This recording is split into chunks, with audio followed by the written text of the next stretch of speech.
Imagine coming home late at night, and as you're approaching town, a car broadsides your car and kills everyone in the car except yourself. The pain and anguish that you have to deal with, and to find out that there's already technology out there that would have prevented that drunk driver from hitting your car and killing your family. All we need to do is convince the automakers to put this technology as a standard feature in a car. It's called the interlock ignition device. Mothers Against Drunk Drivers support this and want this placed in the cars. However, they feel it's not possible to get it in all the cars, that they think that the only possibility that the lawmakers will be able to get passed is on the first time that it is you're convicted of drunk driving, that they place it in the automobile. New York legislation is trying to get all cars nationwide to have this in place. I think it should come from the manufacturers as a standard feature, and that there should be no legislation involved, and just pass the cost on to the consumers. Right now it's a blown-in device like a breathalyzer where you blow in and it reads your alcohol levels.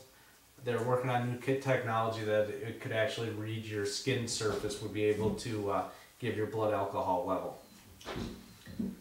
Mothers Against Drunk Drivers feel that if this device is put in the car, it would take a deadly weapon away from the drunk drivers.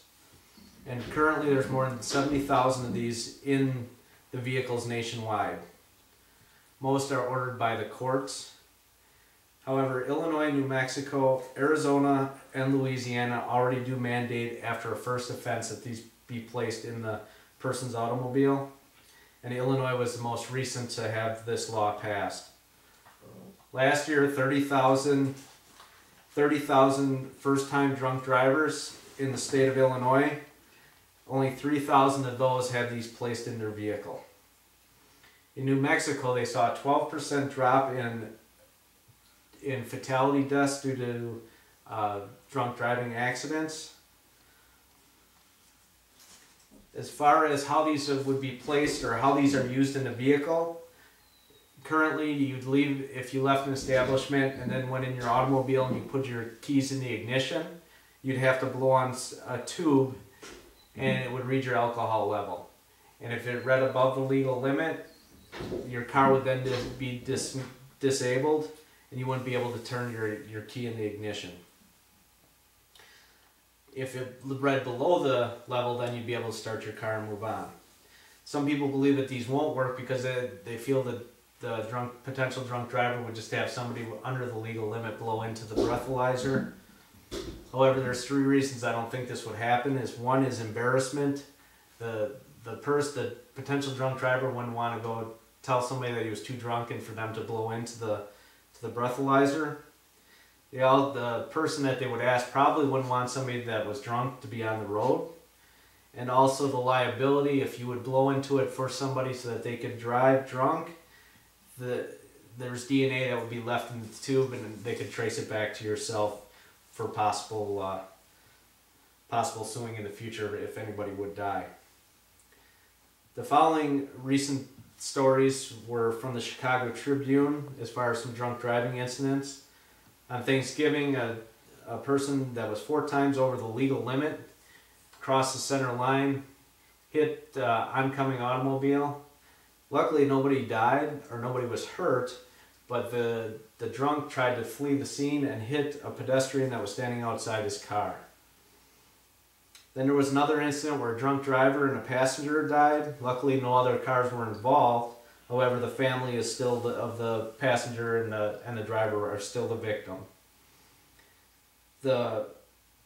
Another incident, a woman in Virginia was charged with manslaughter and maiming for running into a man and a woman. The man was killed and the woman had severe damage to her legs and would never be able to walk again.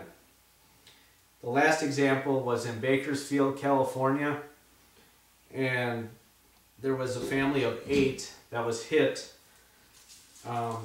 by a drunk driver and the SUV rolled.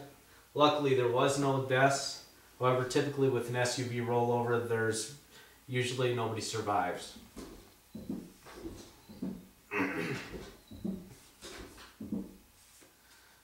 Stop it. Out of these stories of people that died, there was really no reason for it. By putting in the breathalyzer detect system, this will potentially take most of the drunk drivers off the road.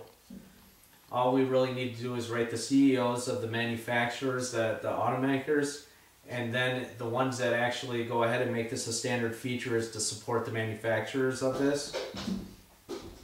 In closing, over the last 5 years, there's been reduced drunk driving accidents, and that partly is because of education and the stigma over having a drunk driving.